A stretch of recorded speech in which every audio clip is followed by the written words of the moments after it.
Makanya pemberian herbal itu kan antara susah dan mudah. Susah itu bagi yang belum tahu, mudah itu bagi yang sudah tahu. Bahkan pemberian herbal itu sebenarnya sederhana pisan pemberian herbal itu. Cuman masalahnya tepat atau tidaknya gitu kan yang jadi ribetnya. Iya. Jadi kalau kita sudah tahu ini apa herbal itu larinya kemana, sifatnya bagaimana gitu, itu gampang pemberiannya. Tapi kalau kita belum tahu ya susah. Jadi kalau udah tahu nanti gampang ketika melihat kasus gitu, tinggal observasikan mau didetok dulu atau langsung ke herbalnya gitu. Jadi pada prinsipnya herbal itu ada dua, herbal untuk pembersihan dulu, baru herbal ke bagian penyakitnya atau keluhannya. Detok nanti macam-macam. Ada detok pencernaan gitu. Ada detok keringat, dibuang lewat keringat gitu, dibuang lewat BAB. Kalau lewat keringat mendingan nggak masuk kamar mandi terus. Nah, kalau detok keringat kan itu biasanya sumbatan lendir. Sumbatan lendir itu harus didetok dengan keringat. Nah, sumbatan lendir apa aja sih kasusnya? Seperti orang epilepsi itu sumbatan lendir. Sering kejang ya, anak-anak sering kejang, anak-anak yang susah bicara, terus kemudian benjolan-benjolan di jalur-jalur tiroid, itu sumbatan lendir. Itu detoknya dan detok keringat juga bagus. Cuman kita juga harus tahu detok keringat itu bisa berjalan setelah pencernaan itu bersih. Ketika pencernaan belum bersih ya harus detok pencernaan dulu baru detok keringat. Kalau ada kasus lendir gitu ya, lendir dalam tubuh. Karena dalam tubuh ini kan ada cairan, ada lendir, ada darah, ada nutrisi, ada darah, ada oksigen.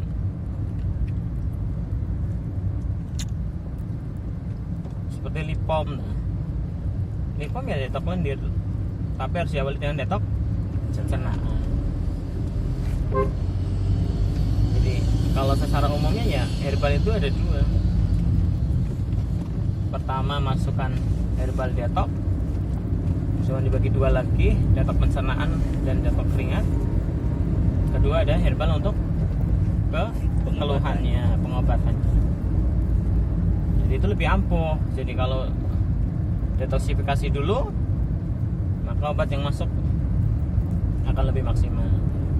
Dan kalau bisa jangan terlalu banyak. Kalau kita sudah tahu sifat penyakit, sifat obat, itu nggak mungkin macam-macam loh. Resep obatnya kebanyakan nggak bisa, nanti bertabrakan. Nanti kita mau pakai yang pokok atau pakai yang penyeimbang dulu, misalnya untuk obat herbal apa obatnya. Yang pokok nanti obat raja misalnya, herbal raja. Nanti ada herbal asisten. Nah, itu nggak perlu disambung-sambung, nggak perlu dibarengin, jadi nggak kebanyakan nantinya. Cuman itu kalau nyambung boleh. Misalnya asam urat nih, kasus asam urat. Ya, pertama, kalau dimasukkan obat pereda asam uratnya, pembuang asam uratnya itu nggak bakalan bisa. Kalau tidak ada detok pencernaan, terutama bagian ginjal. Detok bagian ginjal. Nanti lewat kencing terus, bersih.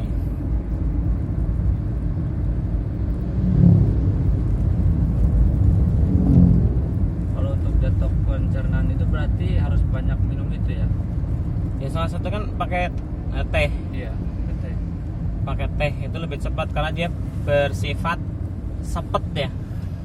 Sepet itu dia menghentikan arah ke atas, tapi melancarkan arah ke bawah. Jadi semua yang kena siraman teh itu nanti akan jatuh ke bawah semua. Akhirnya terkeluarkan dari dalam.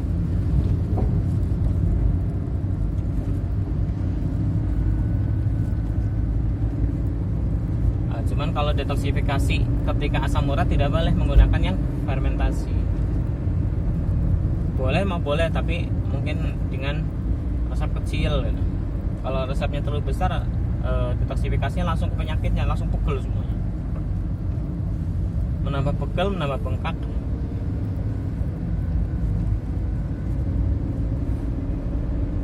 Yang kemarin diajarin itu kan ya, yang kalau melihat lidah itu kan, ya lidah itu bisa untuk merasakan ini herbalnya. Lidahnya warna merah berarti herbalnya harus dingin. Lidahnya warnanya pucat, herbalnya harus panas. Nanti ada lembab,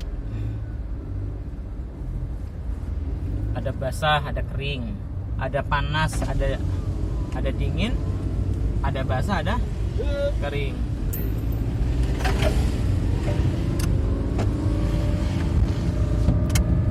Nah, nanti ada panas kering, ada dingin kering. Nah.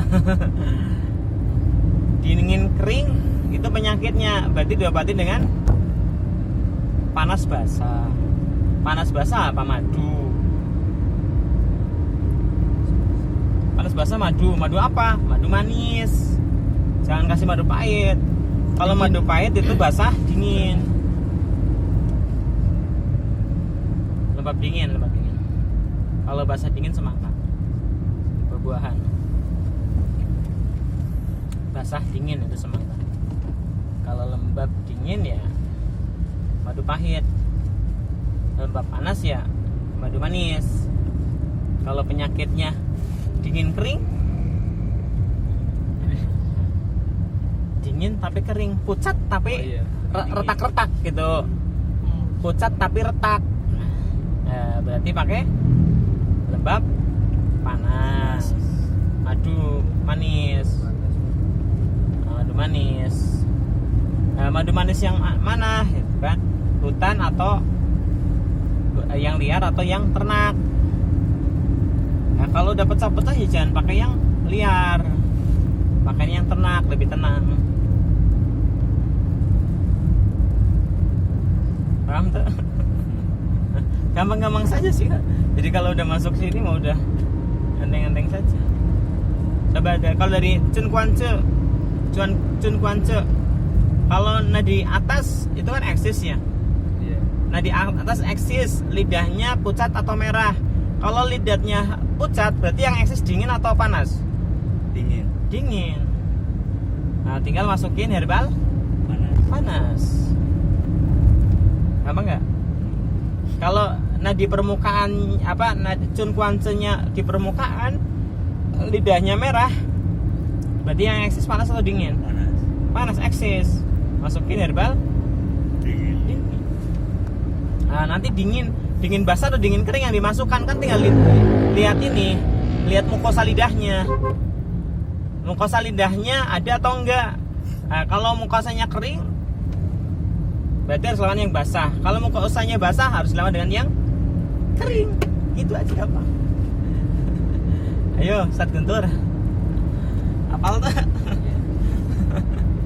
Apal tuh? Apal loh, ayo sapal lah. Bisa dicabut tuh sertifikat.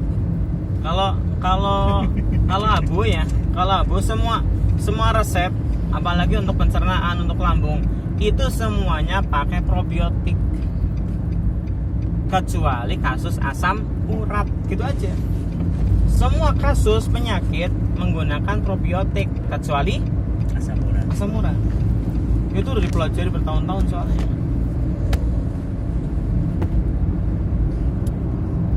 Jadi kalau yang nggak punya asam urat ya detoknya pakai probiotik langsung bisa. BCS murni itu bagus, langsung kerasa. Yang kolesterol tinggi, tekanan tinggi minum BCS murni mantap. Gitu. Langsung enak. Kegemukan. Kegemukan asal nggak punya asam urat. Kegemukan yang gendut-gendut itu, yang buncit-buncit nggak punya asam urat, pakai BCS murni, cepet. Mau disambarkan ke air kelapa, mau disambarkan air biasa, masukkan air kelapa lebih bagus. Air kelapa 1 gelas, masukkan BCS 1 seloki, langsung ngalir. Enak di badan, enteng di punggungnya. Berarti nggak ada asam uratnya ya? Iya, yang penting tidak ada asam urat. Kalau ada asam urat ya udah jangan gunakan probiotik. Berarti kita pakai alternatif yang lain. Nah, yang kita kita gunakan ya selama ini ya Yang termasuk probiotik itu apa Intoxikasi. aja, Bu? semua fermentasi, Semua. yang pakai ragi, Oh, gitu. iya, yang diendapkan itu probiotik. Nah, kalau kita pakai DCS.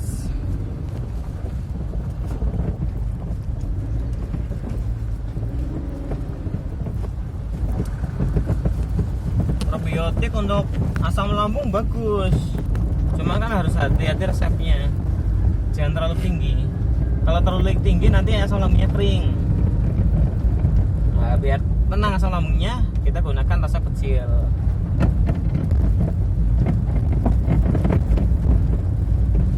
Apalagi so ayo Ustaz Urman tanya lagi.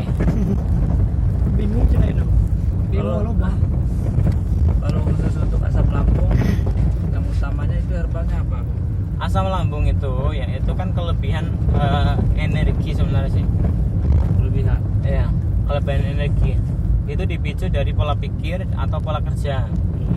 Pola kerja berlebih yang menaikkan asam lambung, pola pikir berlebih juga menaikkan asam lambung. Jadi energi berlebih. Cuman ketika energi berlebih dibiarkan, asam lambung membunuh diri sendiri, mengikis ke mukosa lambung. Akhirnya terjadi apa? Kelemahan fungsi. Nah, ketika kita sudah ketemu dengan kelemahan fungsi, itu nanti beda dengan pengobatan asam lambung yang baru terjadi asam lambung. Gitu. Kalau asam lambungnya belum sampai kelemahan fungsi ya kita ngobatinya langsung pakai probiotik tingkat tinggi aman. Tapi kalau sudah terjadi kelemahan fungsi harus hati-hati. Resepnya kecil banget probiotiknya. Mau digabungkan dengan empon-emponan bisa. Ya, mau digabungkan dengan buah-buahan bisa. Tapi yang jelas untuk menenangkan asam lambung itu tenangkan liver dan jantungnya. Oh, itunya. Ya, caranya gimana? Gunakan temulawak. Temulawak itu larinya ke liver dan jantung.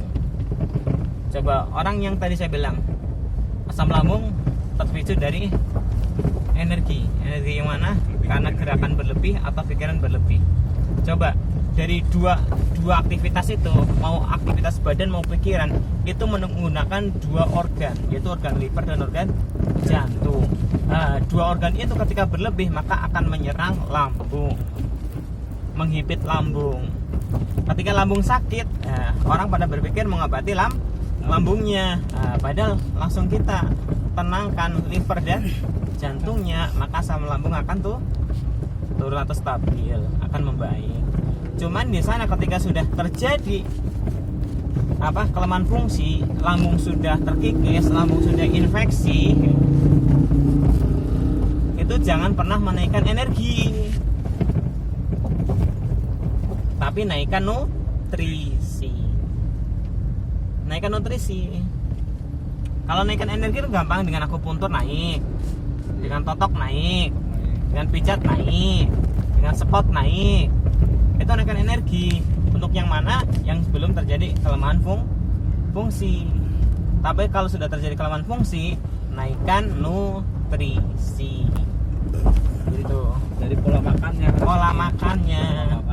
Kembali ke pasien lagi. Iya, pola makannya diajarin. Bu, nanti coba resepkan telur ayam kampung pagi hari 2, siang hari 1, malam hari 3. Mantap. Caranya gimana? Telur ayam kampungnya rebus 5 menit, dimakan selagi hangat. Itu nanti menenangkan memperbaiki lambung. Baik lambung. Iya. Perbaiki lambung yang sudah terjadi kelemahan fungsi. Ya. Pagi 2, siang 1, sore 2, 3. Iya. Kenapa malam lebih banyak? Apakah nggak takut kolesterol naik? Selama dikonsumsi selagi hangat, kolesterol tidak naik. Kemudian ketika dikonsumsi tanpa karbohidrat, kolesterol tidak akan naik. Syaratnya gitu. Dikonsumsi telurnya saja tanpa karbohidrat, dikonsumsi selagi hangat. Nah, kenapa di malam hari kok 3, kok pagi kok 2, siang kok 1? Pertama, karena malam itu ada namanya hormon melatonin yang akan memperbaiki kerusakan. Lah dia akan membantu hormon melatonin itu untuk memperbaiki kerusakan, karena ini bertujuan untuk menghilangkan kelemahan fungsi di mana, di lambung tadi. Pagi dua untuk memberikan energi. Siang 1 karena ada makanan lain yang masuk. Ya. Agar tidak terjadi akumulasi daripada kelebihan protein dari konsumsi telur ayam kampung. Kalau ayam negeri nggak bisa ya? Negeri kurang lah. Kurang ya. Kalau digabungin sama itu rimpang nggak apa-apa. Rimpang nggak Kalau apa-apa. makan, itunya diminum. Iya, rimpang itu kan menenangkan tadi tuh. Menenangkan apa? Menenangkan apa tadi? Organ apa? Menenangkan Organ liver dan jantung. Halo, Assalamualaikum. Tidak boleh ada bekam karena nanti akan nambah sakit. Kompres kepala, perut basah. Jadi boleh bekam basahnya di perut aja. Yang lainnya yang pegal di kaki sama pinggangnya di stimulator dengan tekanan kecil tapi lama. Sudah? Halo? Stimulator kecil pertama, relaksasi lembut, kompres kepala, terus Ya. Bekam basah perut. Bekam basah perut. Halo? ya, Iya. ya, Kalau punggungnya pegal-pegal tinggal diseluncur aja. Jangan ada bekam di punggung. ya. Iya. Untuk yang insomnia resepkan ke ini perileks saraf NP, NP. Kalau yang asam urat masukkan ke teh detok dulu. Kalau dia BAB-nya lancar berarti minumnya 2 hari sekali jam 9 pagi. Kalau BAB-nya lancar tiap hari, cuman kalau ada menset berhentikan. ya. Berhentikan 2 hari, berikutnya diminum lagi gitu. Kasih tahu gitu. Ya, please. Pinter.